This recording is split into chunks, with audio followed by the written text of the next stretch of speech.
अब शुरू होने जा रहा है देश का सबसे बड़ा मुकदमा, आपकी अदालत, रजत शर्मा के साथ।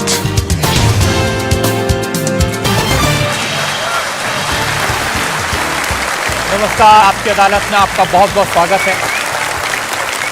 आपकी अदालत में हम ऐसे लोगों को इनवाइट करते हैं जिनको लेकर जनता के मन में उत्सुकता रहती है, जिनसे लोग सवाल पूछना चाहते हैं, जिनके बारे में लोगों के मन में क्यूरियोसिटी होती है।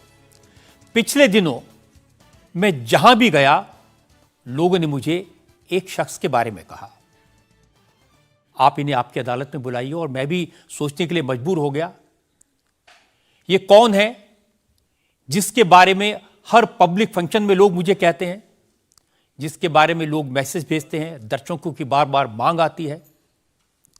पता किया, इनकी सोशल मीडिया पर काफी फॉलोइंग है। जब ये अपने घर से बाहर निकलते हैं तो सड़क पर ट्रैफिक जाम हो जाता है, लाखों लोगों की भीड़ इकट्ठा हो जाती है। इस शख्स को आपकी अदालत में आमंत्रित कर रहा हूं। प्लीज वेलकम बागेश्वर धाम के प्रमुख धीरेन्द्र कृष्ण शास्त्री।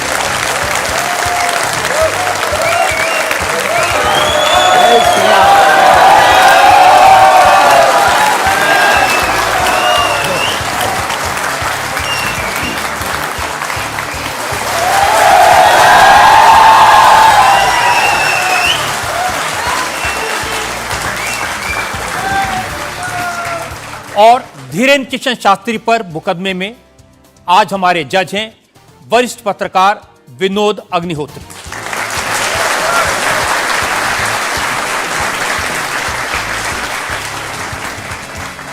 इससे पहले कि मुकदमा शुरू करें, इल्जामात सवालात का सिलसिला शुरू करें, आज के जज विनोद अग्निहोत्री की इजाजत चाहेंगे आज की कार्रवाई शुरू करने के लिए।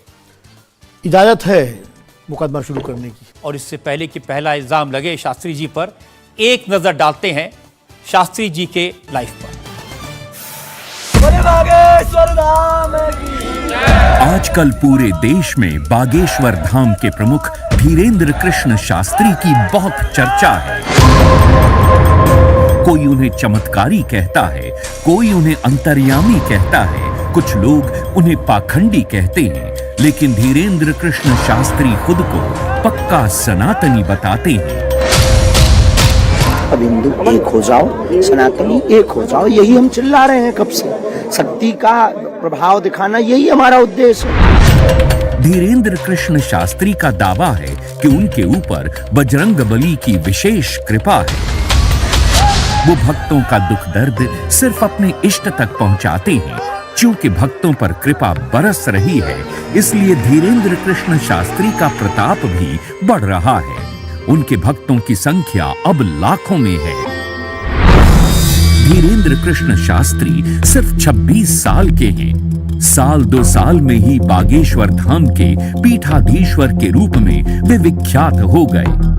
अब बड़े बड़े मंत्री और अफसर भी उनके दरबार में हाजिरी लगाते हैं। धीरेन्द्र कृष्ण शास्त्री सबसे पहले नजरों में आए जब संस्कार टीवी पर उनकी भागवत कथा दिखाई जाने लगी। फिर वो चमत्कार भी दिखाने लगे। 21वीं सदी के इस कथावाचक के वीडियो आजकल हर मोबाइल में है। बाबा इंस्टाग्राम से लेकर फेसबुक तक हर जगह छा चुके हैं। जैसे जैसे धीरेन्द्र कृष्ण शास्त्री की लोकप्रियता बढ़ी तो विवाद भी सामने आ गए। धीरेन्द्र कृष्ण शास्त्री का दावा है कि वो कोई पैसा नहीं लेते। जो उनके दरबार में आना चाहता है उसे सिर्फ हनुमान जी के यहाँ नारियल बांधकर अर्जी लगानी पड़ती है। धीरेन्द्र कृष्ण शास्त्री एक अच्छे वक्ता हैं। अब उनका संकल्प है कि वो सनातन धर्म को घर घर पहुंचाएंगे और भारत को हिंदू राष्ट्र घोषित करवाएंगे। आपकी अदालत में धीरेन्द्र कृष्ण शास्त्री अपना मुकदमा खुद लड़ेंगे। तो आइए शुरू करते हैं आज का मुकदमा। आपकी अदालत में पहला इल्जाम धीरेन्द्र कृष्ण शास्त्री पर। आपकी अदालत में बागेश्वर धाम के प्रमुख धीरेन्द्र कृष्ण शास्त्री पर आरोप है कि ये पब्लिसिटी के लिए स्टंट करते हैं। शास्त्री जी, बहुत सारे लोगों ने मुझे कहा कि आपको आपकी अदालत में बुलाएं। सोशल मीडिया पर आपकी मैंने देखा बहुत लंबी चौड़ी फैन फॉलोइंग है, 40 लाख लोग आपको फॉलो करते हैं। बहुत सारे वीडियोस मुझे लोगों ने भेजे। आप सड़क पर निकलते हैं तो चारों तरफ भीड़ लग जाती है। तो एक वीडियो मैं जनता को दिखाना चाहता हूं जो आपके लोगों ने मुझे भेजा है।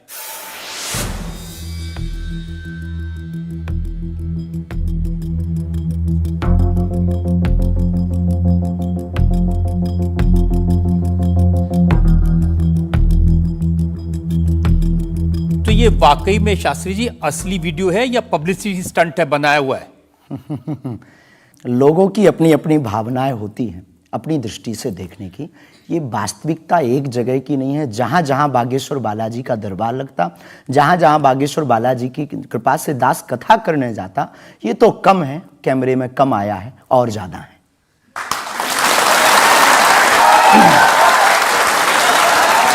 लेकिन 26 साल की उम्र में इतनी चर्चा, इतनी पब्लिसिटी, ऐसा क्या है आप में? जिसका गुरु बलवान होता है, चेला पहलवान होता है। जो लोग कहते थे ईश्वर नहीं होते या भगवान नहीं होते, हमारी दृष्टि में इस छोटे से गांव से, गढ़ा गांव, मध्य प्रदेश के बुंदेलखंड में एक छोटा गांव गढ़ा है। गढ़ा में रहने वाला एक छोटे परिवार का बालक धीरेन्द्र कृष्ण अगर यहां तक पहुंच सकता है बालाजी की कृपा से, तो भारत का प्रत्येक व्यक्ति भगवत कृपा से कहीं भी पहुंच सकता है। आपने ये नहीं बताया कि यहां तक कैसे पहुंच गए हैं। ये जो लोग हैं, जो फॉलो करते हैं, जो आपके बारे में इतनी बातें करते हैं, ये क्यों करते हैं? क्या है आप में? बागेश्वर बालाजी की कृपा, वो सब पर है। लेकिन आप अगर कहेंगे, क्योंकि आपसे जीतना तो बड़ा मुश्किल है, हम पहले आपको साफ कर दें कि चूंकि आपका नाम तो रजत शर्मा जी है, लेकिन हम आपको दयालु नाम से, क्योंकि हमारी भारतीय परंपरा में बड़ों का नाम नहीं लेते, तो हम आपको दयालु कहकर संबोधित करेंगे, अगर बुरा ना लगे तो। नहीं, आप कुछ भी करिए। वैसे हम आपके यहाँ आज मेहमान हैं, तो ये हमारा अधिकार भी है। तो दयालु जी, हमारे ऊपर, सबके ऊपर बागेश्वर बालाजी की कृपा है। लेकिन हमने अपने गुरुदेव की जो चरणों की सेवा की, उस सेवा के माध्यम से ऋषि परंपरा की जो मंत्र विधा हमको प्राप्त हुई है, वो हमारे पास एक ऐसी अनूठी है जिससे पूरा विश्व की मंगल कामना भी करते हैं। पूरा विश्व अपनी समस्याओं के समाधान के लिए गुरु के नाते बागेश्वर धाम चला आता है।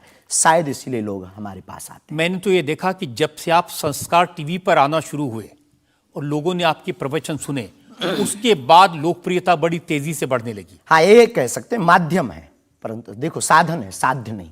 दरबार 3 पीढ़ी से लग रहा, हमारे दादा गुरु जी भी लगाते थे, हम भी 11 साल से लगा रहे। नजर आपकी आज पड़ी है अब इसमें, और हमें ये लगता है कि इसमें ये हमारी गलती नहीं है, देखने वाले की गलती है। बड़ी देर से देखा है हमें, हम तो पहले से ही गुरु कृपा से चमकदार थे। मुझे तो लग रहा है बहुत जल्दी देख लिया आपको, अभी तो आपकी उम्र ही कुछ नहीं है। हम उस परंपरा से हैं, जब 5 वर्ष की अवस्था में ध्रुव जी लीला कर सकते हैं, प्रहलाद जी लीला कर सकते हैं, तो हम 26 साल में क्यों नहीं लीला कर सकते? तो आपने क्या क्या लीलाएं की हैं? कोई ऐसी लीला नहीं की जिसमें हम फंसे हैं, लेकिन आपकी अदालत में आए हैं, और आपके उसमें आप जो कह रहे हैं, तो हमारे जीवन में गुरु कृपा से जो जो किया सब सनातन के लिए किया, और केवल सनातन के लिए करें। लीला का मतलब ये, हम कोई ईश्वर नहीं है, हम कोई भगवान नहीं है। साधारण जैसे ये इंसान है, वैसे हम मानव हैं। हम में कोई अलग नहीं है, बस हमने अपनी परंपरा को ठीक से जाना, ये अलग है। आप जब स्कूल में पढ़ते थे तो जैसे बाकी छात्र होते हैं ऐसे ही थे लगभग, और मास्टर जी कहते थे ये स्कूल में ना आए तो अच्छा है, इतना शरारती है? हाँ, उपद्रवी तो थोड़ा थे, क्योंकि हम जाते थे तो एक तो बहुत कम जाना होता था, लेकिन बहुत गंभीर और सौम्य भाव से हम जाते थे, और लोगों की भावनाएं हमारे पास रहती थी। चूंकि हमारे दादा गुरु का नाम बहुत प्रसिद्ध था, तो दादा गुरु के कारण लोग हमको भी प्रेम देते थे, स्नेह देते, दुलार देते। हमारे दादा गुरु जी को हनुमान जी का 2 बार साक्षात्कार हुआ, ऐसा हमने माना, और उनके अनुयायियों ने माना। तो हम जब स्कूल में जाते थे, तो बचपन से ही बड़ी कृपा थी, तो लोग, बच्चे हमारे पास आते थे, सब क्लासें एक साथ हो जाती थी, 9वीं 10वीं 8वीं सब एक हो जाती थी, जिसमें हम बैठते थे। अच्छा महाराज जी बताइए हमारी कितनी परसेंटेज बन रही है? तो हम वो बचपन उस वक्त ऐसा भाव रहता था दिखाने का। अब तो बहुत गंभीर हो गए, लोगों ने कह करके हमें बड़ा गंभीर बना दिया। तो वो भाव रहता, अच्छा ठीक है तेरी प्यारे 56% बन रही, और मेहनत कर 60 हो जाएगी। तो कौन हनुमान जी बताते थे कितनी परसेंटेज? गुरु प्रेरणा हमसे कोई शक्ति बात नहीं करती है, कोई सामने नहीं हमारे पास बैठती है, हमें तो अनुभव होता है, प्रेरणा होती है। जो ऋषि परंपरा में प्रेरणा है, जो हमारे भारत में अनेकानेक महापुरुष, तो हमको प्रेरणा लगती है, ऐसा अनुभव होता है कि ऐसा होगा, जैसे हमें प्रेरणा लग जाती है कि ऐसा होगा, वो हम लिख देते हैं और इष्ट कृपा से और अपने इष्ट के प्रति आस्था से वो बात सत्य निकलती है। हमारा जीवन भी बड़ा अभाव से गुजरा। एक छोटी झोपड़ी रहती थी, वो भी झोपड़ी, कच्ची झोपड़ी, उसमें पिताजी रहते थे, हमारी माँ, हमसे छोटी बहन और उससे छोटा भाई, 5 लोग उसमें रहते थे। उसी में भगवान को स्थान था। दादा गुरुजी निर्मोही अखाड़ा से साधु थे, तो उन्हें परिवार से ज़्यादा मतलब नहीं था। तो बड़ा अभाव में गुजरा हमारा जीवन, बहुत विचित्र स्थितियों में गुजरा। लेकिन अभाव ने प्रभाव की महिमा बताई और आज प्रभाव ने हमें अभाव की महिमा बताई। तो आप कह रहे हैं कि जब छात्र थे तो साधारण छात्र थे, जैसे बाकी बच्चे होते हैं, वैसे आज घर परिवार वैसा था जैसे बाकी लोगों का होता है। कोई नई बात नहीं, कोई ऐसा, हम कोई ईश्वर नहीं है, हम संसार से कोई अलग से ब्रह्मा जी की फैक्ट्री से सेट नहीं भये। हम जैसे दुनिया है वैसे हम हैं। बस गुरु परंपरा और हनुमान जी की कृपा क्या होती है, शायद हनुमान जी ने और गुरु ने हमको चुना ये ललकार कर बताने के लिए, हमें लगता है हमारा। इस देश में तो बहुत सारे लोग हैं जो हनुमान जी के भक्त हैं, करोड़ों लोग। हाँ, मंगलवार को, शनिवार को मंदिरों में जाते हैं, व्रत रखते हैं, प्रसाद चढ़ाते हैं। तो हनुमान जी ने आपको क्यों पकड़ा? कुछ ज्यादा ही घनिष्ठता होगी हमारी, उनको ज्यादा मोहब्बत हम पर आई होगी। लेकिन इस करोड़ों लोगों में हनुमान जी के लाखों भक्त हैं। उन्होंने अपने लिए मांगा और हमने पूरी विश्व के लिए मांगा। इसीलिए हमें लगता है कि हम में और बाकियों में अंतर है। देखिए आपने क्या मांगा, इसके कुछ वीडियोस मैंने देखे हैं। वाह। आप लोगों से कह रहे हैं कि आपके पास जितना चाहे दान दे दो, अपना मकान दे दो, फ्लैट दे दो, बंगला दे दो, घोड़ा दे दो, गाड़ी दे दो, सोना चांदी, बैंक, एफडी, मंगलसूत्र, अंगूठी, लुगाई लड़का छोड़ के सब मुझे दे दो। ये हमारा डिस्क्लेमर रहता है दरबार के पहले का। लोगों को जो भावनाएं रहती हैं कि गुरु परंपरा के लोग और साधु लोग दरबार इसलिए लगाते हैं, भगवान को इसलिए रखते हैं कि ये कमाई का जरिया बनाते हैं। और हमने अपने दरबार में बैनर लगा करके, वो माइक पर ठोक करके बोलते हैं कि यहाँ किसी भी प्रकार का शुल्क, फीस, दक्षिणा नहीं लगता। पर अगर तुम शिष्य मानते हो अपने आप को और हम गुरु हैं, तो गुरु परंपरा के नाते अगर कुछ भी तुम दे दो, अगर आप भी इंडिया टीवी का ये हाउस हमारे नाम करें, हमें कोई दिक्कत, हमें कोई दिक्कत, और लेते भी हैं।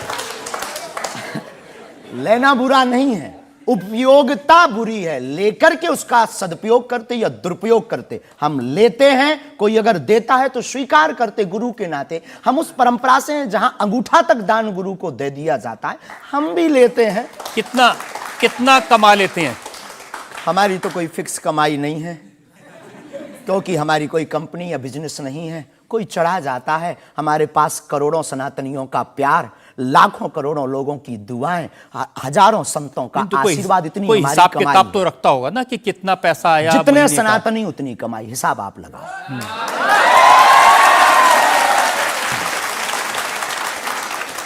ज्यादा बातें इसलिए होती हैं कि आप जो स्टंट करते हैं पब्लिसिटी के लिए, आप ऐसी ऐसी बातें कह देते हैं।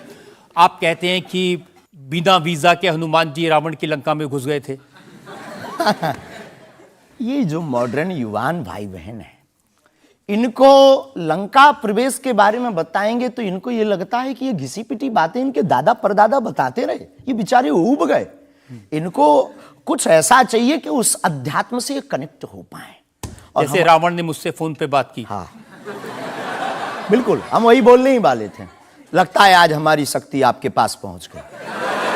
तो हमें आपको समझाना है, रावण से फोन का बात का मतलब सबके अंदर रावण बैठा है। कोई ऐसा दुनिया में नहीं जो गलत कृत्य देख रहा, गलत कर रहा और सच जानते हुए चुप है, वो रावण की दृष्टि का आदमी। तो हनुमान जी लंका गए, इसको इन युवानों को कैसे जोड़े, इन्हें तो वीजा, पासपोर्ट, फॉरेनर ये शब्द पता है, तो इनसे कनेक्ट करने के लिए हमारा अध्यात्म इतना विशाल और इतना अथाह है कि उसमें कुछ भी आप डाल दो वो आप स्वीकार सोच रहे हैं करेंगे। कि आपको अध्यात्म पता है, इनको नहीं पता। इस देश ऐसा की नहीं जनता हमने को कहा। आपसे ज्यादा अध्यात्म पता है। ऐसा हमने नहीं कहा। हमें अपने हिसाब का पता है, उन्हें अपने हिसाब का, वो अपने में श्रेष्ठ हैं, हम अपने में अब जो कोशिश कर रहे हैं विद्यार्थी। हमने ऐसा कभी नहीं कहा कि हम श्रेष्ठ हैं, और ये आरोप हमें नहीं लगता कि ठीक है। आपका ये कहना कि मेरे पास एक गधा है जिसमें वाईफाई है और वो प्लेन में भी वाईफाई चलता है, ये मजाक की बातें नहीं है। लोगों की दृष्टि से, भावनात्मक दृष्टि से देखा जाए तो ये बहुत गहरा विषय है। मजाक की दृष्टि से अगर कोई देखेगा तो देखो, जाकी रही भावना जैसी प्रभु मूलत देखी तिन तैसी। भगवान की कोई लीला को सिर्फ रास लीला को उठाते हैं, लेकिन हम तो महाभारत भी उठाते हैं। तो अपनी अपनी दृष्टि है, हम ये मजाक में नहीं कहते। हम उनको बताना चाहते हैं कि हमारे देवी देवताओं से जो हमारे इष्ट की परंपरा की जो निशानी है वो अगर नज़दीक रहे, गुरु की निशानी अगर नज़दीक रहे, माता पिता की बातों की निशानी नज़दीक रहे, तो बेटा कभी गलती नहीं करेगा, वो चार चांद लगाता रहेगा। शास्त्री जी, इसको कहते हैं आप अंधों के शहर में आईना बेचने की कोशिश कर रहे हैं। ऐसा हमारा भाव नहीं है, अपितु हमारा भाव ये है कि उस केवल वाईफाई को हम बताते नहीं, उसकी महिमा भी बताते हैं, और दरबार में आने वाले लोगों को उसकी महिमा का अनुभव भी कराते हैं। तो फिर वो जो बात मजाक की है ना, वो फिर अध्यात्म, आस्था, ईश्वर से जुड़ करके नास्तिक भी आस्तिक बन जाता है। देखिए, आपको भोले भाले लोगों को बताना चाहिए कि भाई ये मैं मजाक में कह रहा हूं, विनोद हम कहते भी हैं। और ये मैं ये असल हम में बहुत कह बार बोलते हैं विनोद हम कर रहे हैं, हम बहुत बार बोलते हैं। अब कोई हमारे विनोद को सीरियस ले ले तो वो उसका निजी अनुभव है। तो अब मैं लोगों को बता दूं कि एक बार बगैर टिकट पकड़े गए थे आप रेलवे में। हाँ, ये तो बताना चाहिए, बिल्कुल पकड़े गए थे। लेकिन ये भी बताइए कि हम टीटी से ही 1100 रुपया लेकर आए थे।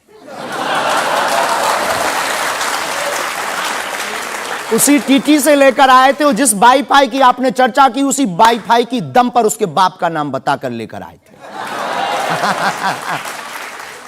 इसी तरह की बातें कह के ऐसे दिखाते हैं जैसे चमत्कार कर दिया, जैसे मेरे ऊपर हनुमान जी की बहुत कृपा हो गई, मैं भविष्यवक्ता हूं, और फिर जो भोले भाले लोग हैं वो प्रभावित हो जाते हैं। हमने कभी एक नहीं दावा किया कि हम चमत्कारी हैं। आज भी आपकी अदालत में हम कहते हैं कि हम कोई चमत्कारी नहीं है, हम कोई ईश्वर नहीं है, हम कोई महात्मा नहीं है, हम एक आम इंसान हैं। लेकिन हमारी अपने इष्ट की प्रति आस्था, ऋषि परंपरा के प्रति आस्था है, जो महर्षि वाल्मीकि से पत्र दरबार की महिमा चली है, उस महिमा का हम अनुकरण करते हैं, और उस आस्था में उलझनों में का रास्ता मिल जाता है, तो उसे आप चाहे चमत्कार मानिए अथवा फिर आप अपनी बुद्धि से जो जिसने जो जाना वो हमें माना। देखिए शास्त्री जी, बहुत सारे ऐसे लोग हैं, गरीब हैं, परेशान हैं, बीमारियों से थके हारे हैं, डॉक्टर से आशा छूट जाती है, हॉस्पिटल से आशा छूट जाती है, वो आपके पास आते हैं, वो सोचते हैं यहाँ इलाज मिलेगा। किसी का बच्चा बोल नहीं सकता, किसी का बच्चा चल नहीं सकता, वो लोग बड़ी आस्था विश्वास लेके, जो मैंने जानकारी हासिल की, वो आते हैं, सोचते हैं कि यहाँ से शायद उन्हें कोई रास्ता दिख जाएगा, और उन्हें मिल जाता है। जो आते हैं श्रद्धापूर्वक आते हैं। देखो, जिंदगी में अगर वो परेशान है और डॉक्टर से परेशान होकर के या कहीं से भी निराश होकर के आया और उसे कुछ मिले ना मिले, हम ये तो नहीं कहते, जिसकी जितनी निष्ठा उसको उतना हमारे बागेश्वर बालाजी के दरबार में मिलता। और अगर नहीं मिलता, और अगर उसे जीवन जीने की अगर डांडस और सात्तावना मिलती है, तो क्या ये भी कम है? बिना पैसों में, बिना दक्षिणा दिए, बिना कुछ लगे अगर हनुमान जी से जुड़ रहा, अगर वो प्रभु से जुड़ रहा, अगर उसे जीवन जीने में 4 दिन की जिंदगी है, डॉक्टर ने कह दिया तो मर जाओगे, लेकिन बागेश्वर धाम के नाम से उसके चेहरे पे मुस्कुराहट है कि मेरा हारे का सहारा है, तो अगर ये मुस्कुराहट उसके चेहरे पर आती, इससे किसी को गुस्ताखी क्यों? देखिए, अगर बागेश्वर धाम आने से लोगों का इलाज हो जाता है, तो फिर आपको कैंसर हॉस्पिटल बनाने की क्या जरूरत है? यही तो हम बताना चाहते हैं कि दुआ और दवा दोनों आवश्यक है। हमने ये नहीं कहा कि हम डॉक्टरों के खिलाफ हैं। अब मैंने पूछ लिया तो आपने दवा ऐड कर दिया उसमें। नहीं, हमने औषधालय बागेश्वर धाम पर खुलवाया है, और मंदिर के समीप खुलवाया है। वहां पर ग्राम पंचायत का भवन है, वहां पर आयुर्वेदिक औषधालय है। दुआ और दवा मतलब नीचे दवा है, और वहां ठीक नहीं हुए तो दुआ के लिए चढ़ जाओ मंदिर पर। दोनों काम करें, ठीक है। और ये कोई नई बात नहीं है, हमने ऐड नहीं की, डॉक्टर खुद ऐड करता है, ऑपरेशन करता है, जब ठीक नहीं होता तो वो भी कहता है तुम भी प्रार्थना करो। लेकिन ये सही है कि जिस इलाके में आप हैं उस इलाके में बहुत सारे ऐसे लोग हैं जो इसी तरह पर्ची निकालते हैं, जो इसी तरह दुआ की बात करते हैं। पूरे भारत में ऋषि परंपरा के अनेक लोग हैं, बहुत लोग तो नहीं कह सकते, पर अनेक लोग पूरे भारत में हैं। और केवल हमारे इलाके में नहीं, पूरे भारत में। हमारे इलाके में बागेश्वर बालाजी की महिमा और दादा गुरुजी के पास दरबार से, कृपा से बहुत से महापुरुष और भी। मैं बताता हूँ, एक लवलेश नाम के गुरुजी हैं, 20 साल की उम्र है, और वो भी इसी तरह से पर्ची निकालते हैं। हम कभी ऐसे मिले नहीं, इस भाव से हमारा कभी मिलना नहीं हुआ, और इस विषय पर उनका निज मत हो हम कह नहीं सकते, ईश्वर जाने। नहीं, मत तो पता नहीं, उनके ऊपर रेप का इल्जाम है और वो जेल में है, कह नहीं सकते। तो उस एरिया में ऐसे और भी बहुत सारे लोग हैं। अभी हम अर्जी लगाने के हिसाब से घूमे नहीं हैं, आप कहो तो इस बार जाकर के घूमेंगे कितने लोग हैं। अभी तो हमें एक पता है, छतरपुर जिले में एक गढ़ा गांव है, वहां बागेश्वर धाम है, वहां सदगुरु सन्यासी बाबा से परंपरा चली दरबार की, आप भी आइए। ये बात सही है कि देश में बहुत सारे ऐसे लोग हैं जो कहते हैं हमारे पास सिद्धि है। एक जयपुर में है, उन्होंने बताया कि मैंने कर्ण पिशाच को साधा हुआ है, और वो भी किसी की भी डेट ऑफ बर्थ बता देते हैं, किसी के परिवार वालों का नाम बता देते हैं। हमारे पास ऐसी कोई सिद्धि नहीं है, ना हमने ऐसी कोई साधना कर रखी है। हमारे पास सिर्फ अपने इष्ट पर, हनुमान जी पर भरोसा है, जो अष्ट सिद्ध नवनिधि के दाता हैं। ना हम कोई डेट बताते हैं, ना हम कोई नाम बताते हैं, और अगर उनकी कृपा से पता चल जाए तो कोई बुरी बात नहीं। जनता से जो लोग सवाल पूछना चाहते हैं। आमतौर पर क्या होता है कि संत का नाम आते ही हमारे माइंड में एक इमेज बनती है कि दाढ़ी होगी, बहुत ही जो उनकी वेशभूषा होगी बहुत ही सिंपल और सरल होगी, लेकिन आपकी वेशभूषा देख के, टोपी देख के लगता है एकदम कलरफुल रहता है।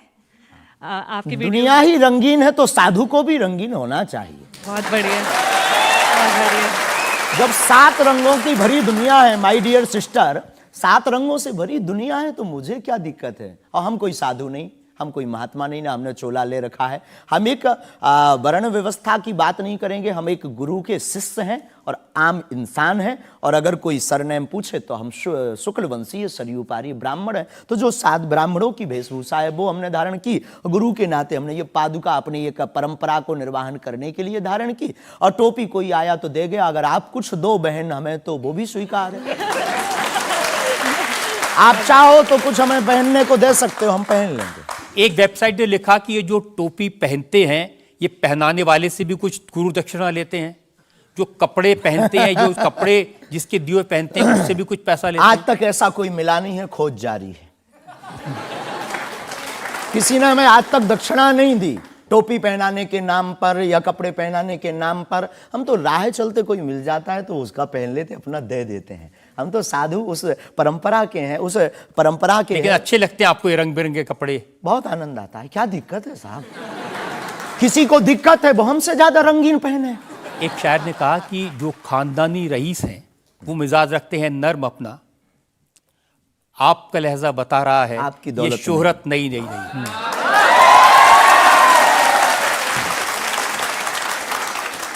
लोगों को लगता है, हमें लगता है कि हमारे जीवन में न हमें धन प्रिय है, न मान प्रिय है, न सम्मान प्रिय है, हमें हनुमान प्रिय है। और हमने जब से जन्म लिया तब से हम धनवान हैं, क्योंकि हमारे हनुमान हैं।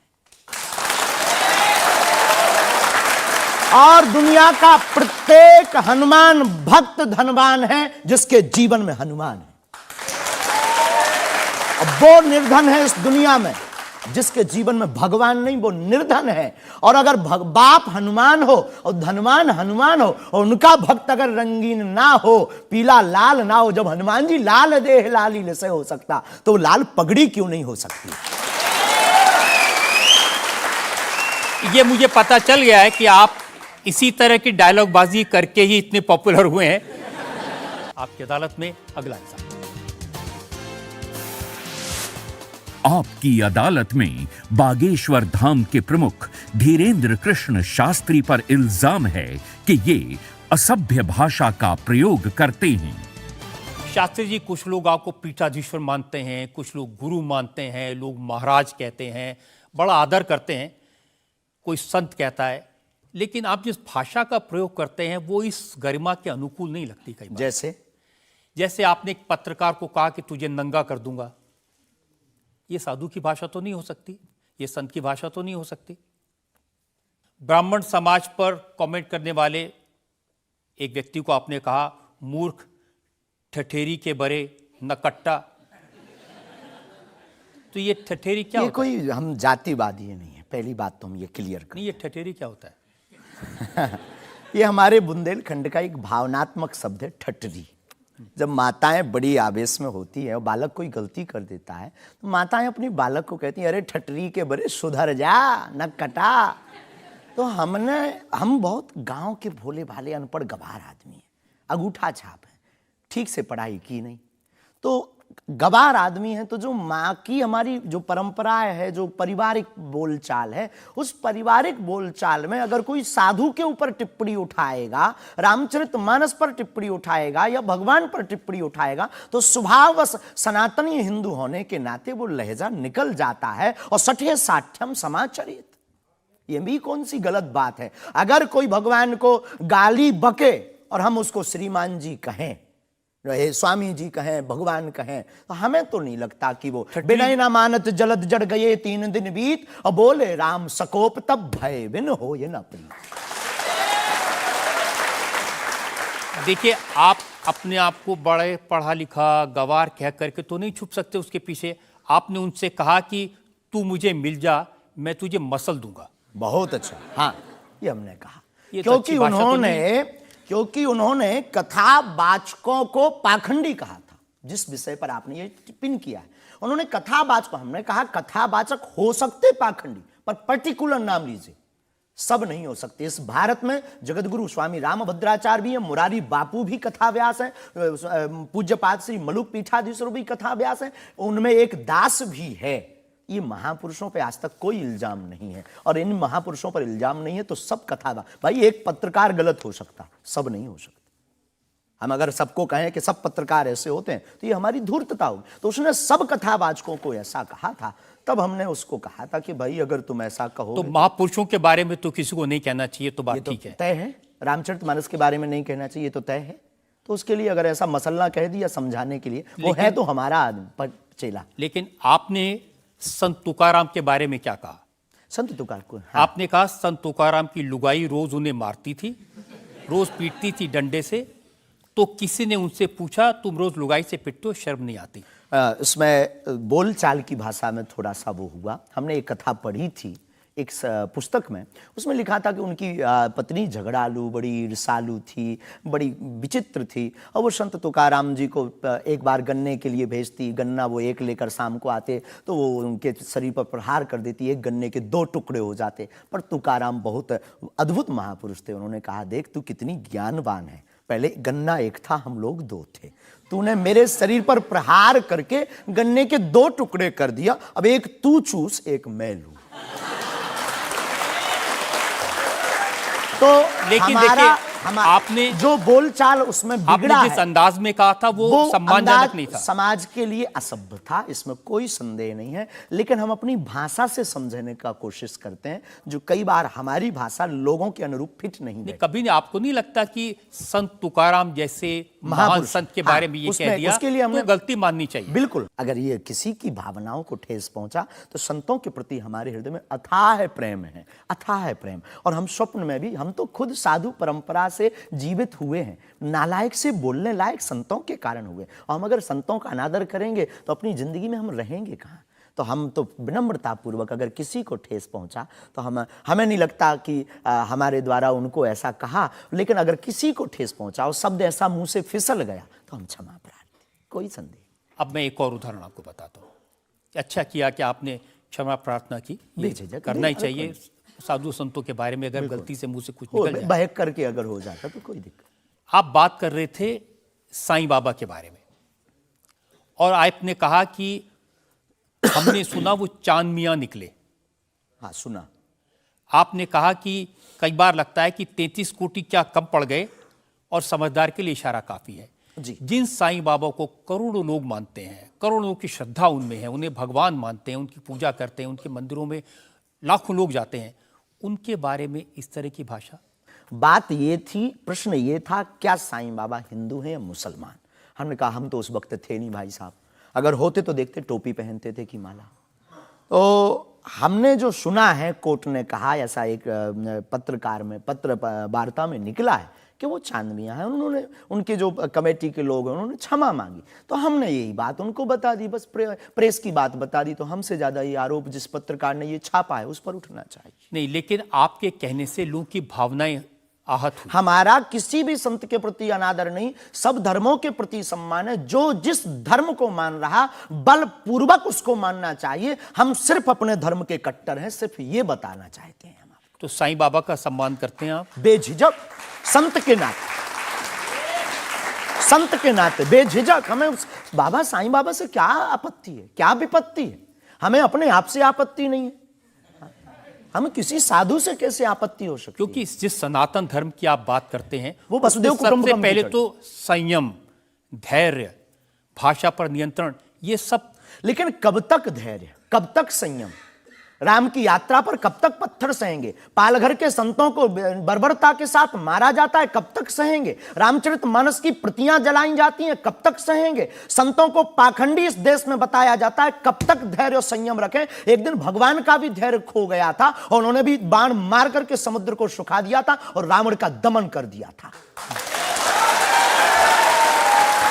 तो हम कब तक धैर्य, ये भोले भाले लोग, ये भोले भाले सनातनी कब तक ये धैर्य सहेंगे? और एक बात हम आपकी अदालत में बोल देते हैं, सनातन के लिए अगर हमारे प्राण जाते हों और अगर लोगों की दृष्टि में हम असंयमित हैं, तो ये हमें बने रहने दीजिए।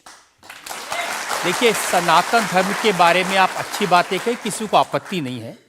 लेकिन अभी जो आप इतनी जोर जोर से कह रहे थे कब तक बर्दाश्त करें, कब तक बर्दाश्त करें, तो कौन आपको बर्दाश्त करने को कह रहा है? जो ये प्रतियां जला रहे हैं, जो संतों को मार रहे हैं, जो सनातन के खिलाफ झूठा प्रचार कर रहे हैं, जो संतों के खिलाफ और सनातन की संस्कृति को छिन्न भिन्न करने के लिए मूवी बना रहे हैं। जब आप ऐसी बातें कहते हैं ना, तो असदुद्दीन ओवैसी जैसे लोगों को ये कहने का मौका मिलता है कि इन लोगों को अनाप शनाप बातें करने का अधिकार दे दिया सरकार ने। उनको लगता है कि इस तरह की बातें करते हैं उससे समाज में नफरत पैदा होती है, दीवारें खड़ी होती हैं। हम करें तो चोरी, वो करें तो सीना जोरी। उनके मंचों से मारने काटने की बात होती तब नहीं। अक्षरधाम में 40 हिंदुओं को मारा जाता तब नहीं ये है। उनके खुले मंच पर धर्म परिवर्तन करवाया जाता है तब कुछ नहीं होता है। उनके खुले मंच पर संतों को, कितने संतों की हम आपको वीडियो क्लिप ना दिखा दें, उनके खिलाफ टिप्पणी की, गाली बकी गई, यहां तक कि हमको भी रोज 500 गालियां आज दी जा रही। तो क्या ये सही है? शास्त्री जी, हिंदू समाज में भी ऐसे बहुत सारे लोग हैं जो इस तरह की भाषा का इस्तेमाल करते हैं, जो इस तरह की धमकियां देते हैं, जो दूसरे धर्मों की भावनाओं को हमें नहीं आहत लगता करते कि हैं। हिंदू समाज धमकियां देता है, जवाब दे। समाज नहीं, हिंदू समाज में भी कुछ लोग ऐसे वो हैं, कुछ लोग जो अगर हैं इसी तो तरह का भाषा का इस्तेमाल सबका कर- तो नहीं कह सकते, पर हम प्रति उत्तर दें। नहीं, जो लोग ऐसे लोग हैं उनके लिए भी आपको उसी सख्ती से बोलना चाहिए। हम किसी भी पंथ के विरोधी नहीं हैं, हम सनातन धर्म के कट्टर हैं और सनातन का विरोध, हमें मुसलमानों से डर नहीं है, ना पादरियों से, ईसाइयों से, अपने में भी रहने वाले कुछ जयचंदों से भी डर है जो सनातन का विरोध कर रहे हैं। हम उनके खिलाफ भी बोलते हैं। और ये जो मसलने वाला विषय है, ये मसलने वाला विषय जो हमने बोला है, वो किसी मुसलमान के लिए नहीं बोला, एक हिंदू व्यक्ति के लिए ही बोला, जब उसने संतों पर उंगली उठाई थी। और बोलना हमारा, हमें मौलिक अधिकार है, हम भी भारतीय नागरिक हैं। मुसलमानों से कुछ परेशानी है आपको? बिल्कुल भी नहीं, हमारे तो मित्र भी हैं। मैंने तो ये हमें भी कोई सुना कि आपकी बहन की शादी एक मुसलमान से पैसे लेकर सहयोग आपने दी। करवाई हाँ, थी। आज भी हमारा मित्र है, अभी 5 दिन पहले ही मिला, चाय भी पी। और हमारा लगभग 500-600 मुसलमान परिवार हैं जो आत्मा से जुड़े हैं। इस भारत का प्रत्येक नागरिक अपने हृदय पर अगर हाथ रखे ना, अब मीडिया में वो कुछ भी बोले, तो उसकी रंगों में राम और कृष्ण का ही ब्लड बह रहा है। तो हम मानवता के पुजारी हैं, हम मानवता के पुजारी हैं, जातियों के या पंथ के पुजारी नहीं। हम इसको लेकर मेरे पास और इल्जाम है। हम एक ब्रेक के रुकेंगे और ब्रेक के बाद आपकी अदालत में धीरेन्द्र के शास्त्री पर इल्जामात और सवाल आपका एक और आपकी अदालत में अगला इल्जाम। आपकी अदालत में बागेश्वर धाम के प्रमुख धीरेन्द्र कृष्ण शास्त्री पर आरोप है कि ये अपने विरोधियों को धमकी देते हैं। शास्त्री जी, सुना है कि विरोधियों को धमकी दे रहे थे आप, लेकिन आजकल आपको भी धमकियां मिलने लगी हैं। आपको भी लोग कह रहे हैं कि जान को खतरा है। हाँ, ये कोई नई बात नहीं है। इस भारत में जब जब भी सनातन की बात किसी ने पुरजोर तरीके से उठाई है तो उसको मिटाने के लिए और उसको डिगाने के लिए तरह तरह के स्वांग और षड्यंत्र, तरह तरह के प्रायोजित ढंग से उसको फंसाने के उपाय किए गए हैं। लेकिन सिर पर सीताराम, फिकर फिर क्या करना। और रही बात धमकी की, तो साधु परंपरा में या हम अपनी गुरु परंपरा में कभी किसी को धमकी नहीं देते हैं। हम सिर्फ ये कहते हैं कायदे में रहोगे तो फायदे में रहोगे। आपके लिए सुरक्षा की मांग करने के लिए आपके समर्थकों ने जंतर मंतर पर एक प्रदर्शन किया, उसका वीडियो मैंने देखा है। और जो लोग बागेश्वर धाम के नाम पर वहां प्रदर्शन कर रहे हैं, वो कह रहे थे अब चाकू छोड़ो, तलवारें रखो, अब इन लोगों को गोली मारो। और वो लोग बहुत ही हिंसक भाषा का इस्तेमाल ये बिल्कुल भी कतई हमें पसंद नहीं है और इसकी छूट हमने कदापि किसी को नहीं दी है। क्योंकि हम स्वयं ये कहते हैं कि जिंदगी में याद रखना, सनातन धर्म वो धर्म है जो अहिंसा का पुजारी है और हम हिंसा के पक्षधर नहीं है। क्योंकि हिंदू का अर्थ ही होता है जो हिंसा का दमन करे। लेकिन आपने तो कुछ रिएक्ट ही नहीं किया। वो आपके स्पोक्स पर्सन हैं, उन्होंने कहा कि अरे तुम सब कब मारोगे, जब सब मर जाओगे, ईसाइयों को, मुसलमानों को कब मारोगे। नहीं, ये बात बिल्कुल गलत है, क्योंकि सबको जीने का अधिकार है और हमें ऐसी कोई जानकारी नहीं लगी और हमारी तरफ से कोई लोग नहीं गए। लेकिन मैंने आपको जानकारी दे दी, आप चाहें तो मैं आपको वीडियो भेज दूंगा, वो देख लीजिए। बिल्कुल, हम एक बार बोलेंगे उनको, बेझिझक बोलेंगे। हम कभी इसके पक्षधर नहीं है। हम भारत में बहुत प्रेम और बहुत ही अहिंसा पूर्वक जीवन के पक्षधर हैं, इसलिए हमने हिंदू राष्ट्र की मांग की है। इतने अहिंसा के पक्षधर हैं आप, आपने खुद एक बार कहा कि अब सब हिंदू अपने हाथ में हथियार, माला और भाला रखो। ये तो हमारी देवी देवताओं के भी हाथ में है। प्रत्येक भगवान के हाथ में, किसी के हाथ में मुगदर है, त्रिशूल है, उनसे भी लोगों को आपत्ति होगी जिन्हें दिक्कत है। हम सुरक्षा करना, भारतीय संविधान में भी हथियार देने का लाइसेंस दिया जाता है, उसको बंद करवाया जाए। जो हथियार देने का लाइसेंस है वो आत्मरक्षा के लिए। तो हम भी आत्मरक्षा के लिए भाला रखवा रहे हैं। हमारी क्षमता नहीं ना बंदूक लेने की, साहब गरीब आदमी है।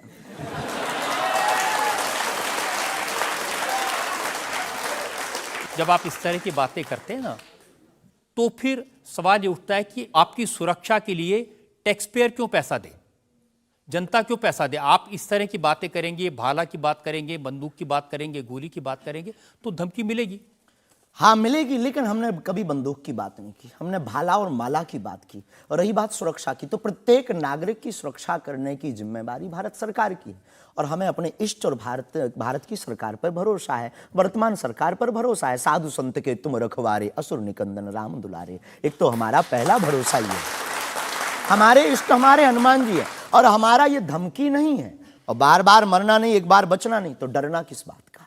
तो जब तक जिएंगे, प्राण अगर जाते हो चले जाएं, पर सनातन की चर्चा, घर घर राम पहुंचाने की चर्चा नहीं हम छोड़ेंगे। वो 50 उपाय कोई कर ले।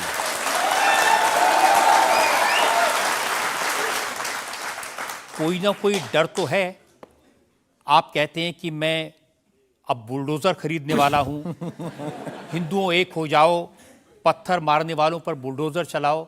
ये भी हमारा अहिंसात्मक बयान है, पूर्ण अहिंसात्मक। बुलडोजर कब से अहिंसात्मक हो गया? वाह, ये कुआं खोदने के भी तो काम आता है। तो हमने कहा कि अगर राम की यात्रा पर कोई पत्थर फेंकेगा तो बचाने के लिए भाई बुलडोजर खरीदो। और अगर किसी को अपनी शरीर की दिक्कत है या किसी को अपने पंथ को दिक्कत है, वो क्रेन खरीद ले, हमें क्या दिक्कत है। हम कोई रोक नहीं रहे हैं, लेकिन अभी हमारे पास इतना रुपया नहीं आया कि हम बुलडोजर लें। और अगर आप लोग सहयोग करेंगे तो हम रख लें। देखिए, ये डायलॉग मारना अच्छा है, डायलॉग नहीं, लोगों को मजा भी आता है। गुरु की परंपरा के अनुसार हम सिर्फ एक बात बताते हैं। हाँ, लोगों को डायलॉग ये लगता है। कैसे गुरु हैं जिनकी परंपरा में कभी भाला, कभी बुलडोजर, और फिर कहते हैं मैं अहिंसा की ये बात हमारी करता हूं। ऋषि परंपरा है। ये भगवान राम की परंपरा है। अच्छा, धनुष भगवान बाण राम के लिए। टाइम पर बुलडोजर आते थे। भगवान राम धनुष बाण लिए थे। अब थोड़ा टेक्नोलॉजी बढ़ गई है तो टेक्नोलॉजी के हिसाब से हमें भी बदलना चाहिए। परिवर्तन प्रकृति क्या का नियम करेंगे, है। क्या करेंगे बुलडोजर का? आत्मरक्षा। घर के बाहर रखेंगे कि देख भाई तू आना मत, ये भी है भाई। बंदूक जो इनके पास होती, सिपाहियों के पास चलाते थोड़ी हैं अनेक बार, वो तो दिखाने के लिए होती है कि तू कुछ करना। आप जो बातें कह रहे हैं ना कि सिपाहियों के पास भी बंदूक होती है, जो सीमा पर रक्षा करते हैं उनके पास बंदूक होती है, हमारे पास क्यों नहीं हो सकती? ऐसी बातें जानते हैं, मैंने किससे सुनी थी बहुत साल पहले, भिंडरान वाले से। ये कौन है? भिंडरान वाले पंजाब में जो आतंकवाद फैला था उसके सिंबल थे। नहीं, हमने कभी बंदूक की बात नहीं की, बुलडोजर की। उनसे मैंने ये सवाल पूछा था। उन्होंने बुलडोजर रखी थी। मैं आपको बताता हूँ, उनसे मैंने, देखिए ये मजाक की बात नहीं है, मैंने उनसे सवाल पूछा था कि उनकी आपत्ति क्या थी कि जो हिंदू हैं वो यज्ञोपवीत क्यों पहनते हैं और सिख लोगों को कृपाण लेकर जाने की इजाजत क्यों नहीं होती। तो मैंने उनसे कहा कि यज्ञोपवीत से क्या नुकसान किसी को हो सकता है? तो उन्होंने कहा नहीं, इससे भी गला घोट के मारा जा सकता है। मैंने कहा आप तो बंदूक की बात कर रहे हैं। तो उन्होंने यही कहा था कि सिपाहियों के हाथ में भी तो बंदूक होती है, वो भी आत्मरक्षा के लिए। तो ऐसी बातें जो लोग गुरु परंपरा के लोग हों उनको नहीं कहनी चाहिए। आपकी दृष्टि से कह सकते हैं, लेकिन हमें लगता है कि आत्मरक्षा के लिए सब कुछ जरूरी है और वर्तमान समय में आवश्यक है। और बुलडोजर की बात अगर कहें तो बुलडोजर का पूर्ण अहिंसात्मक बयान है और किसी व्यक्ति से अगर आप जोड़ रहे हैं तो वो उसका निज मत है। हमारा मत बंदूक की तरफ। सनातन धर्म का मत क्या है? सनातन धर्म का मत है सत्य, अहिंसा, दया, क्षमा, दान, जप, तप। मारकाट की बात तो नहीं करता। वीरता भी है, ये वीरता का प्रतीक है बुलडोजर। चाय भी मंगवा दो साहब। अच्छा, हम चाय पियेंगे, हमें चाय पीना की चाहते हैं। हाँ, तो पानी और चाय दोनों भेजा जाए। जी। वैसे तो संतों को चाय पसंद नहीं आती है ना? लेकिन आपके बारे में जितना मैं रिसर्च की हूँ मुझे पता चला है आपको चाय बहुत पसंद है। क्या ये सही है? जी बहन, बहुत सही बात है। जो कौन सी चाय पसंद करते हैं? अदरक वाली चाय, और हमारे दादा गुरुजी को बहुत प्रिय है। इस चाय से हमारी याद जुड़ी हुई है दादा गुरु से। हम 2 भाई हैं वैसे तो, पर ताऊ चाचा के मिलाकर के 10 भाई हैं। और हम जब दादा गुरुजी के पास जाते थे तो सब ऐसे ही बैठते थे। तो दादा गुरुजी बहुत सिद्ध महापुरुष, बहुत कम बोलते थे, महापुरुष थे।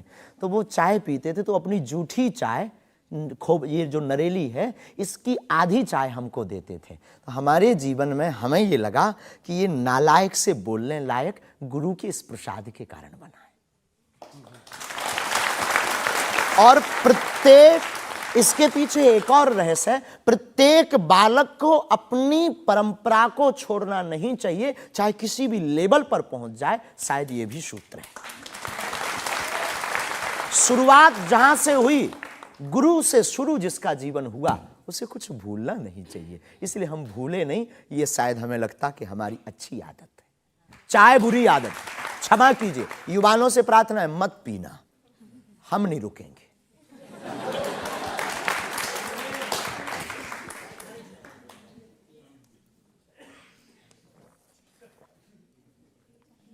और हमारे दादा गुरु ने तो श्लोक भी बनाया है, कहो तो सुनाऊं?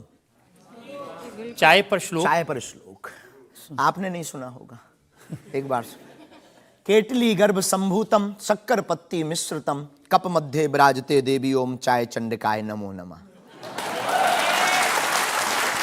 और केवल इतना ही नहीं, चाय और चाह दोनों जिंदगी में बहन जरूरी है।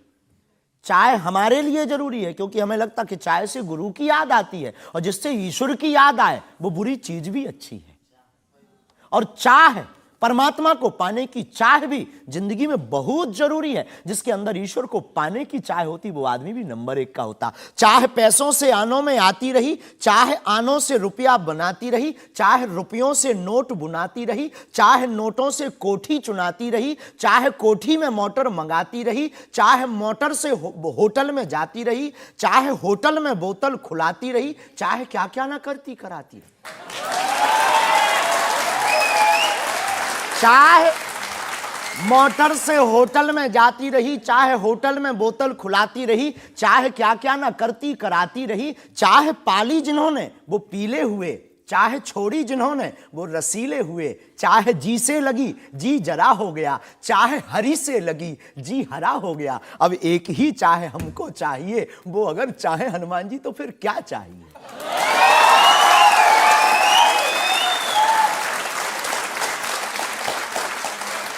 अब आप ये मत कहना कि ये डायलॉग बाजी है, क्योंकि हम आपकी अदालत में ये कह दें, हमारा कोई भी बयान डायलॉग नहीं है, हमारा प्रत्येक बयान हमारे युवाओं को और भारत को जगाने का है। मैं तो सोच रहा था कि आपको पहले से पता होगा कि मैं क्या पूछने वाला हूं।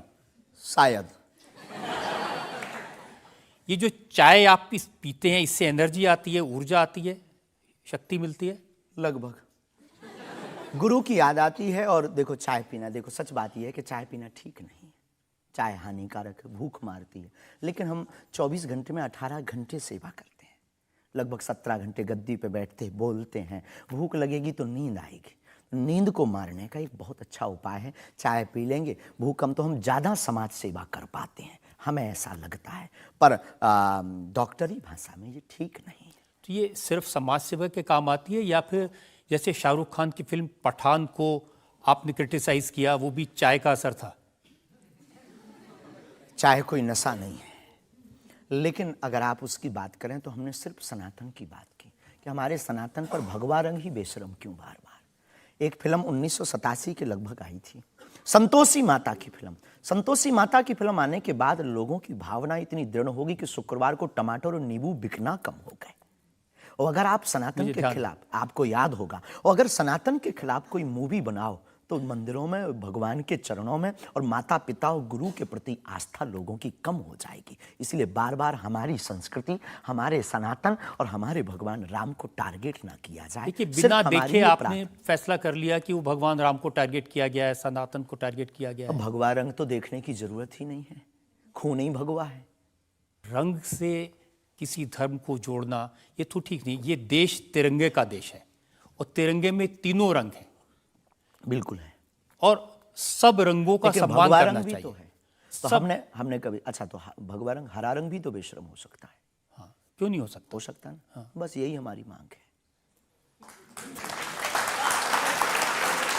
देखिए, ये इस तरह की जो मांगे करते हैं ना, उसी पर मुझे आपत्ति है। आप कहते हैं ये भारत राष्ट्र हिंदू राष्ट्र बने, बेझिझक बने, हिंदू राष्ट्र बनेगा। ये जातिवाद, हम जातिवाद के खिलाफ हैं। कब तक गालियां जातिवाद के नाम पर, कब तक राजनीतिक रोटियां सेकी जाएंगी? ये बंद करो अब।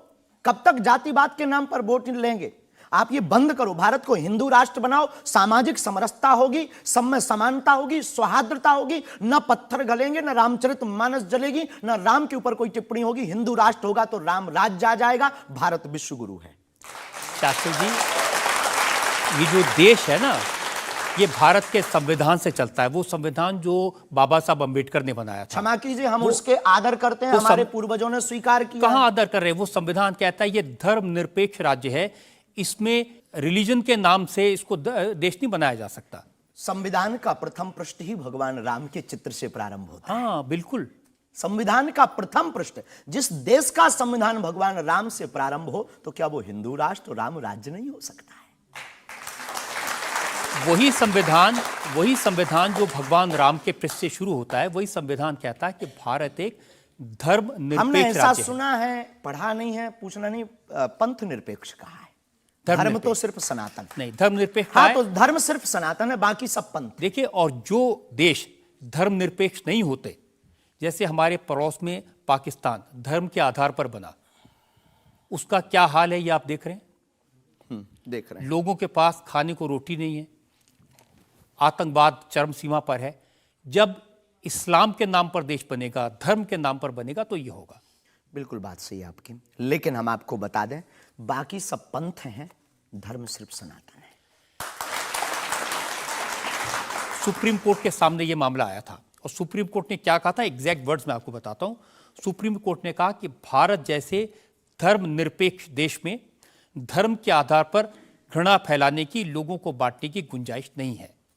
जी, सुप्रीम कोर्ट तो का ये नहीं करना चाहिए। हमारी तरफ से आदर है, लेकिन भारत हिंदू राष्ट्र था, है, बस घोषणा की जरूरत है।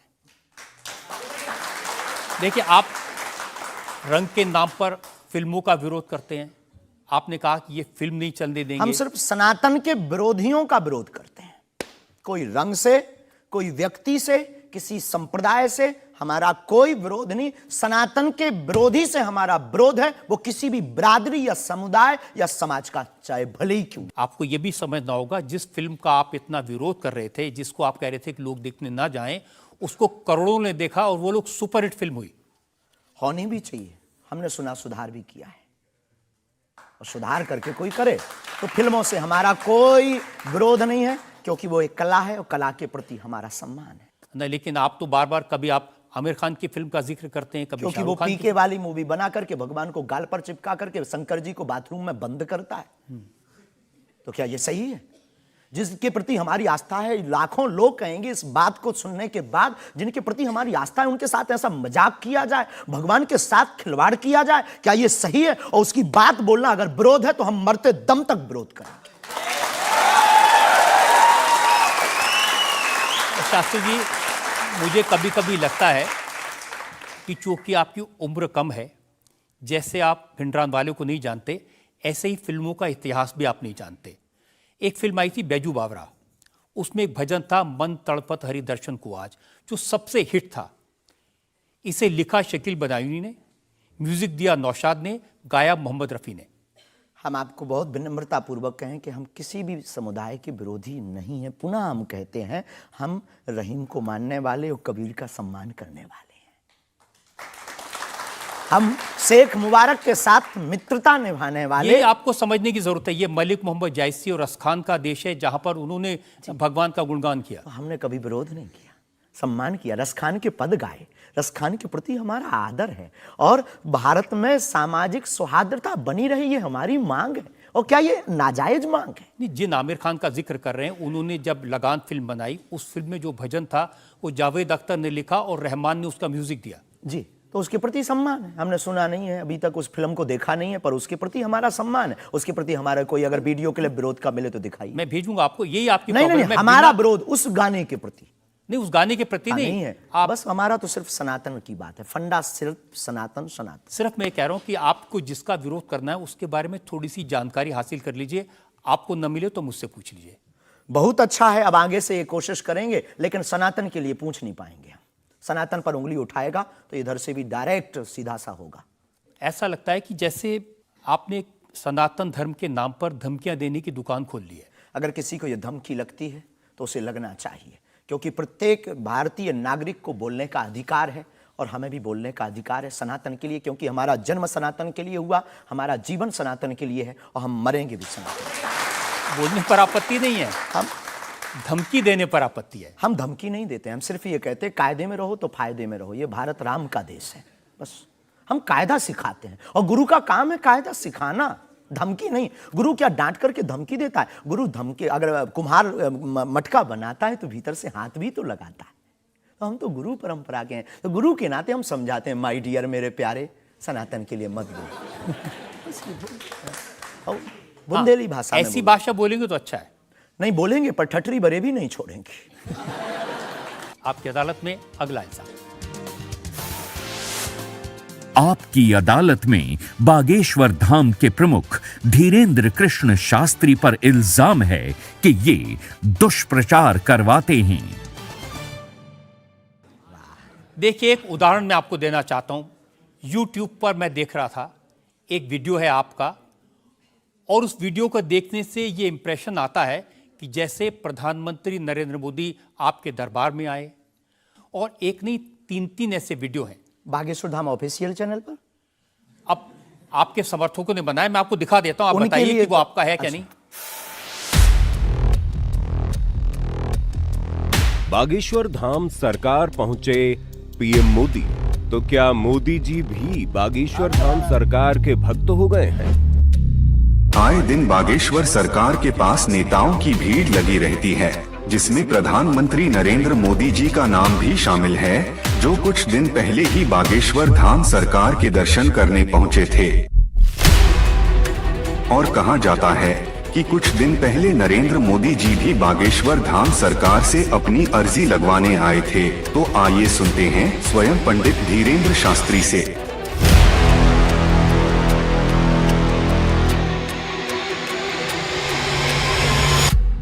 मोदी जी को ये प्रोजेक्ट करते हुए जैसे बागेश्वर धाम आए, मेरी जानकारी है कि 3 वीडियोस हैं, उनमें से एक बागेश्वर धाम का है।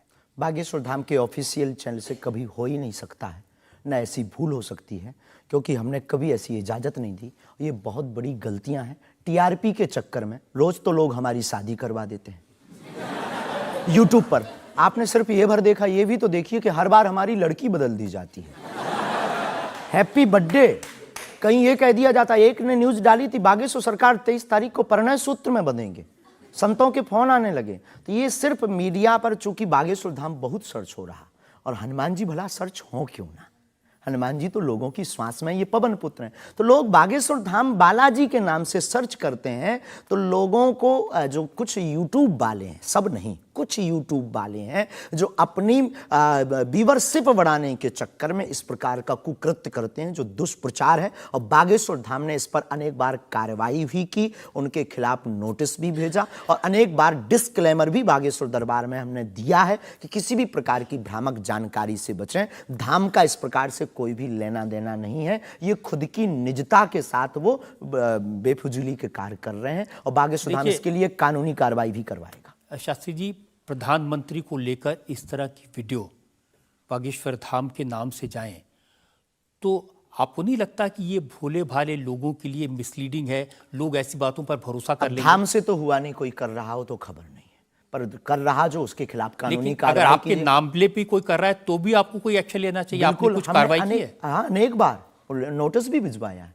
अनेक बार कितने चैनलों को बंद करवाया है। जो कई बार कोई खान के खिलाफ कर देते थे हमारे लिए, कई बार कोई धमकी डाल दे, बागेश्वर धाम पहुंचे जेल, अब वो ऐसी हथकड़ी हो, वो पुलिस अगल बगल लगा देते थे। तो इनसे हमारी आपके सोच से भी प्रार्थना है, इसको बहुत देखा जाएगा, आपकी अदालत को जब भी देखा जाए, इस प्रकार की भ्रामक जानकारी से बचें। हम इस प्रकार, कोई भी हमारा दरबार या कथा प्रदर्शन का विषय नहीं है, हमारी कथा और दरबार दर्शन का विषय है। तो आपकी तरफ से मोदी जी के वीडियोस को लेकर के क्या कार्रवाई की गई? इसमें अभी इसकी हमें आज पता लगा है कि मोदी जी का बना है। पूर्व में हमको वो जेएलएल वाला बताया था, हमें इसका ज्ञान नहीं है, लेकिन हम जाते ही तुरंत आपकी अदालत के बाद लीगली कार्रवाई FIR अपने अमुक थाने पर करवाएंगे। अच्छा, इसके अलावा और भी बहुत सारे वीडियोस हैं। देवेंद्र फडणवीस का है, मनोज तिवारी का है। ये तो आए थे। ये भी फर्जी वीडियो है कि अरे नहीं, ये तो आए थे, इनके मत करवा दियो ना ना ना, ना। देवेंद्र फडणवीस जी भी आए थे, मनोज तिवारी हमारे बहुत प्रिय शिष्य हैं, वो भी आए थे, और बहुत आए हैं, पर मोदी जी नहीं आए हैं। हाँ, ये बता देते हैं, तो इन पे FIR जी डिलीट ना करवा दियो, आप रोक दियो। लेकिन आपके 1-2 सेंटेंसेस हैं जिसमें आप कुछ मोदी जी कह रहे हैं, मोदी जी आइए। हाँ, वो हम लंदन में दरबार में थे, ये शायद उससे अगर ये जोड़ा हो, पूरा तो देखा नहीं, उससे जोड़ा हो तो खबर नहीं, हौस नहीं। मोदी जी वो जहाँ लंदन में रामकथा हम कर रहे थे, तो श्री राम मंदिर के, सनातन मंदिर के जो प्रमुख हैं वो एक मोदी जी हैं, और वो भी गुजराती हैं।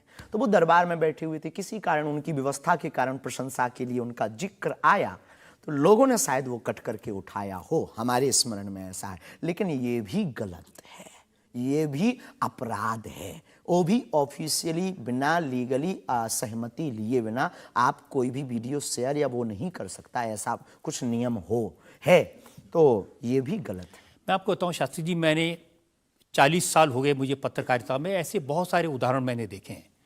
चंद्रा स्वामी को उदाहरण देखा था, वो नरसिम्हा राव के साथ उनकी तस्वीरें, राजीव गांधी के साथ उनकी तस्वीरें, जॉन मैकेंद्रो के साथ तस्वीरें, लिज टेलर के साथ, ये अंतर्राष्ट्रीय ख्याति प्राप्त लोग हैं, और वो ये तस्वीरें दिखाकर अपनी दुकान चलाते थे, और वाकई में जो दुनिया के बड़े बड़े लीडर्स थे उनसे उनकी पहचान थी। ब्रुनई के सुल्तान उनके शिष्य बन गए थे इसी वजह से। अफ्रीकन कंट्रीज़ के प्रेसिडेंट थे मोबुतू, वो उनके शिष्य बन गए थे। हमारा कभी भी भाव, कोई आवे सब सम्मानीय है। हमारा ये भाव नहीं है कि हम आपकी फ़ोटो दिखा करके लोग हमको माने। देखो, आप हमारी मीडिया पर प्रचार कर सकते हो, पर अगर दम नहीं होगी, सत्यता नहीं होगी, तो व्यक्ति एक बार आएगा, लौटकर कभी नहीं आएगा, आपको भी गाली देगा, हमको भी गाली देगा। तो ये माध्यम हो सकते हैं, साधन हो सकते, साध्य नहीं। तो हमारा ऐसा भाव नहीं, क्योंकि हमारे पास जो है वो खुली किताब है, ऊपर से नीचे तक, और हम कभी ये नहीं चाहते कि लोग देखें। अब कोई देख रहा तो वो उनकी दृष्टि और उनकी आंख है। हम तो सिर्फ ये चाहते हमें हमारा परमात्मा हनुमान जी देखे, बस।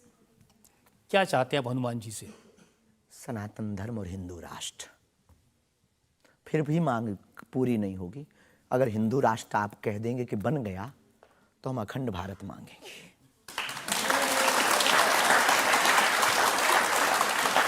अगर वाकई में आपको भरोसा है कि बजरंगबली ऐसी इच्छाओं को पूरा कर सकते हैं, करते हैं, हमारी तो कर रहे हैं। स्केल थोड़ा बढ़ाइए ना, उनसे कहिए कि पुतिन को समझाएं कि यूक्रेन से अपनी सेना वापस ले ले।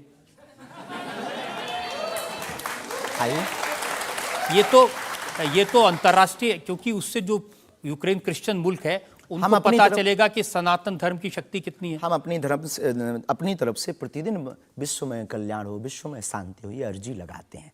और हनुमान जी ने रावण को भी समझाया था, मान जा, भगवान है, वापस कर दो जानकी माता को। लेकिन जिसकी आ गई हो तो हनुमान जी की बातें उसे नहीं भाती हैं।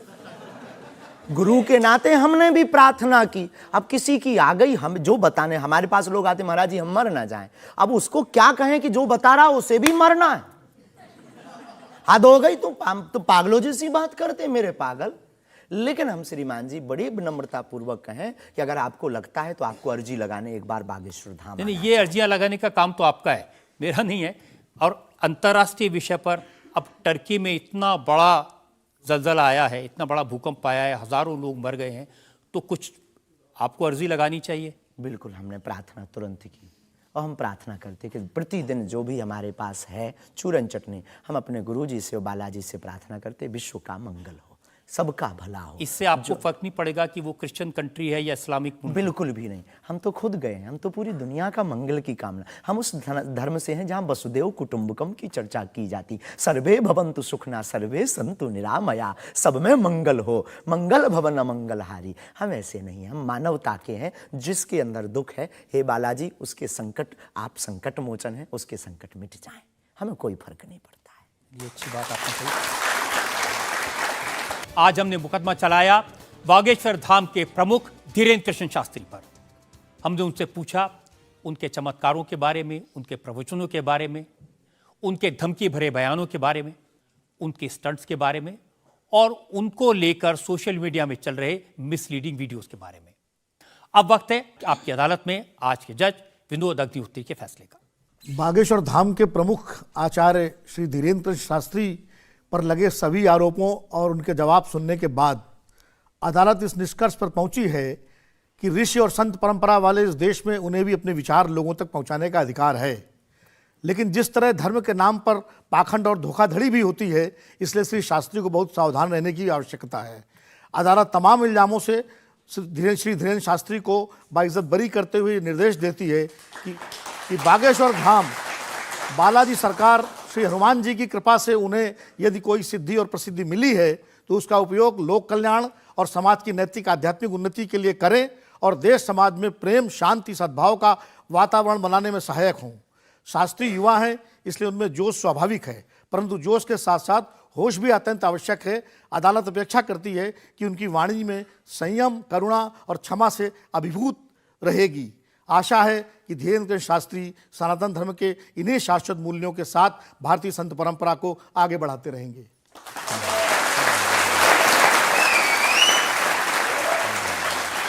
इस विश्वास के साथ कि हमारे जज साहब ने जो हिदायत दी है धीरेन्द्र शास्त्री उसका पालन करेंगे, संभल कर रहेंगे और समाज में किसी भी तरह की भ्रांतियां न फैलें, इसका ध्यान रखेंगे। आपकी अदालत का आज का मुकदमा यहीं खत्म करते हैं। अगले सप्ताह आपसे मुलाकात होगी एक नई शख्सियत के साथ। तब तक के लिए नमस्कार। इंडिया टीवी हर वक्त हर जगह डाउनलोड करने के लिए सर्च करें India TV news Google play store या ऐप स्टोर पर।